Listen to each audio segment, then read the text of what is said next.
You're listening to the Thriving Mindfully podcast. I'm Ananda Leeke, your Thriving Mindfully coach and podcast host. I'm also an artist, an author, a human design doula, and an interfaith reverend. The Thriving Mindfully podcast is a heart-centered, digital sacred space that I created to inspire and empower you to be present, well, and the real you. Tune into the latest conversation I've been having with myself and others about nurturing, transforming, and celebrating our lives, relationships, and career.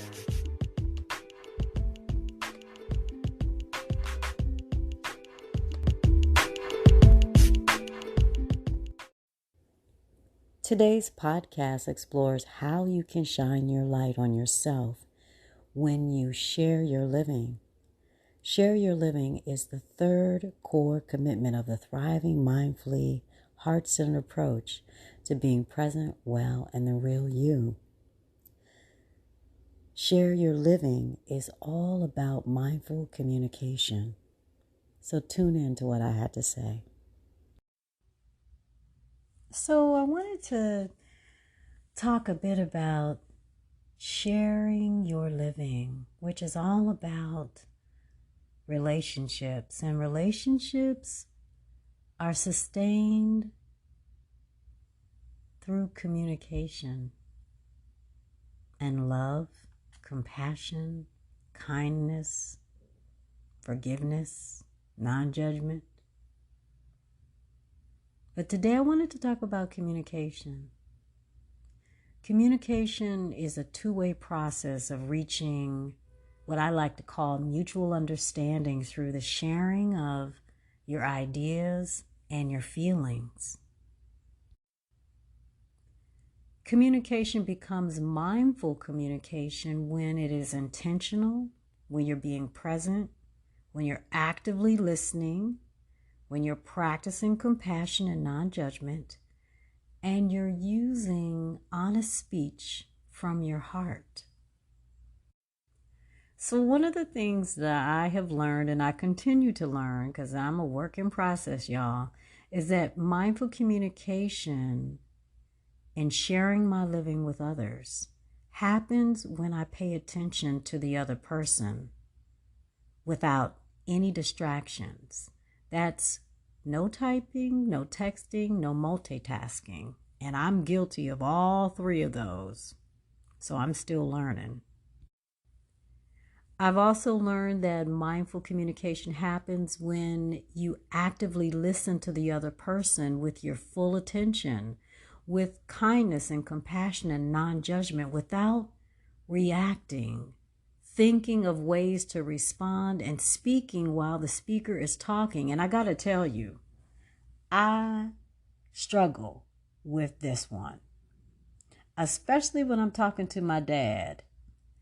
I don't always actively listen to him. And even when I call him for advice or I'm sitting in front of him, I am speaking sometimes when he's speaking. And that is not mindful communication. Now, I also know that mindful communication happens when you speak honestly, concisely, and from the heart. And this is something that I struggle with too. You know, I'm a human being and it's a process. Now, being a human being and in the midst of continuing to learn mindful communication, I recognize that there are many benefits, which is why I am continuing on my journey of mindful communication. And some of those benefits include mindful communication reduces stress and anxiety and burnout. It also resolves conflict. It strengthens relationships. Can I get an amen there?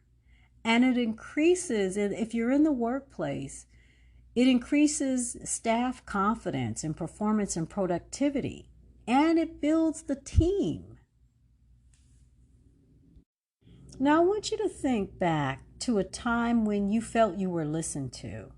Just think back. How did it feel? How did the person act? In thinking about when you felt heard and when you felt listened to, and that other person that was doing that for you, I'm wondering if that person and the relationship that you shared was strengthened because of that person, I would say, holding space for you.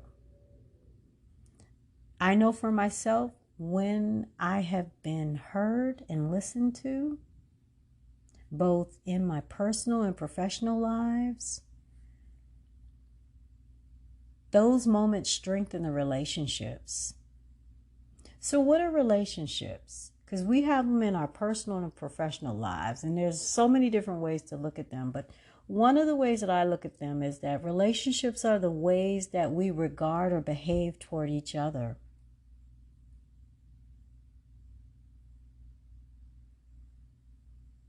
Now, I want to ask you, what relationships support you? What do they look like, both personally and professionally?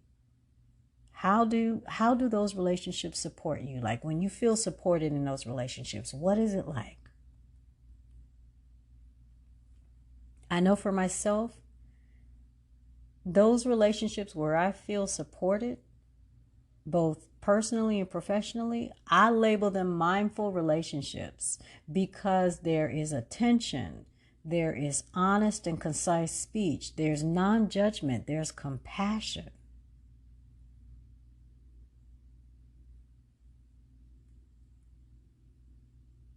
So we throw around this word compassion, in our relationships. And like I said, that's a lifelong journey for me. It may be one for you too.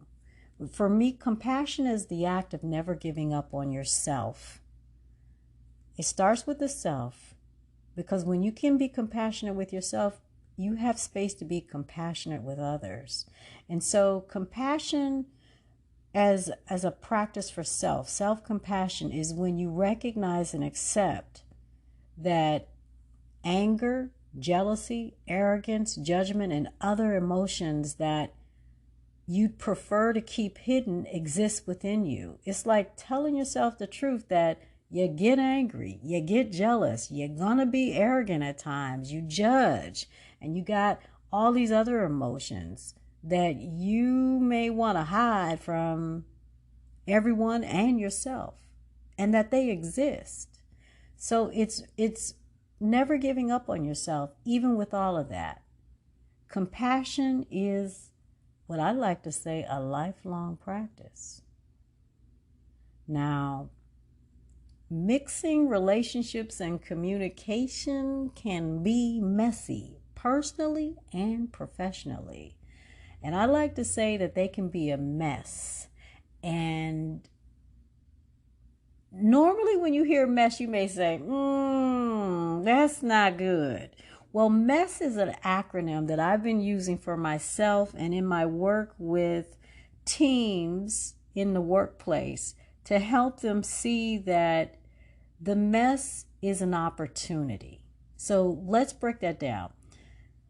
When we say relationships and communication are a mess, it's because they give you this golden opportunity to practice the M in the mess. It's mindfulness with yourself first, and then to express mindfulness in ways that support your loved ones, your colleagues, and then serve the mission of your relationship or the organization that you're a part of. So the M is mindfulness in the mess, to practice mindfulness with yourself first, and then the E in mess is to express the mindfulness in ways that S support your loved ones, your friends, your colleagues. And then the last S in mess is and serve the mission of whatever that relationship is, whether it's a loved one, a friend, or the mission of the organization.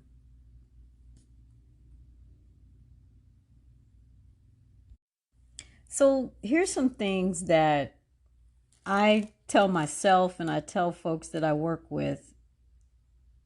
When you think about your own mess, remember that everybody has had and will have times when they show up with their mess or show up with their shit, just like you have, with their stuff. Funky, messy, stinky.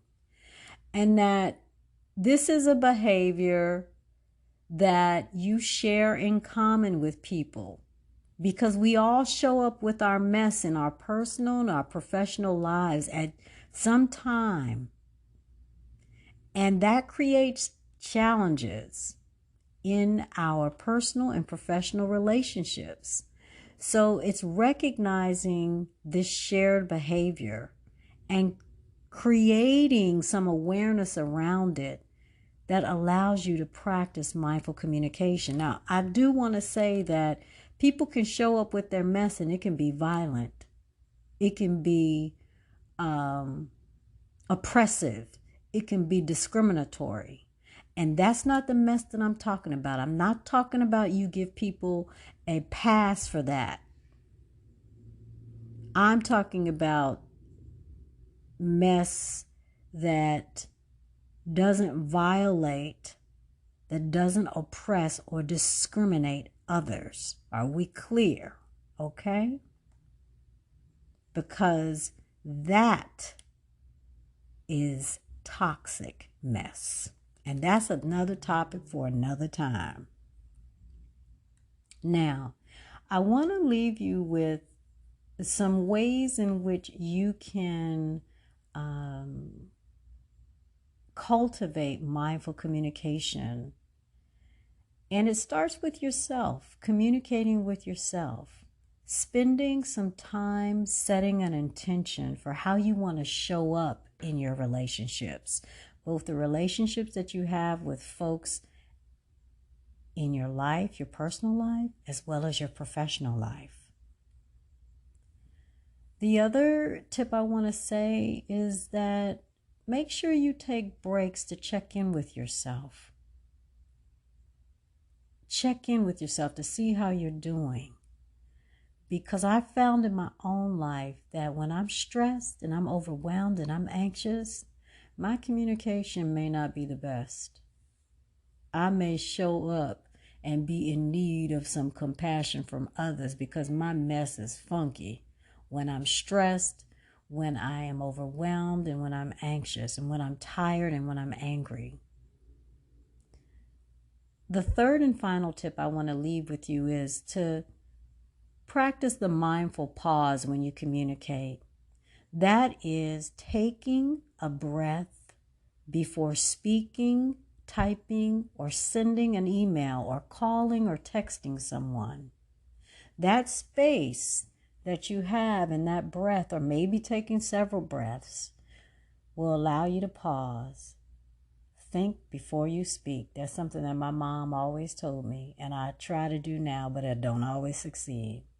So I hope that in sharing your living with others, both in your personal and professional life, that you can begin to embrace mindful communication as a way to share your living in a healthy way, and to know that mindful communication is a lifelong journey. It starts with yourself and how you're compassionate with yourself. All right, I'll see you next time. Bye.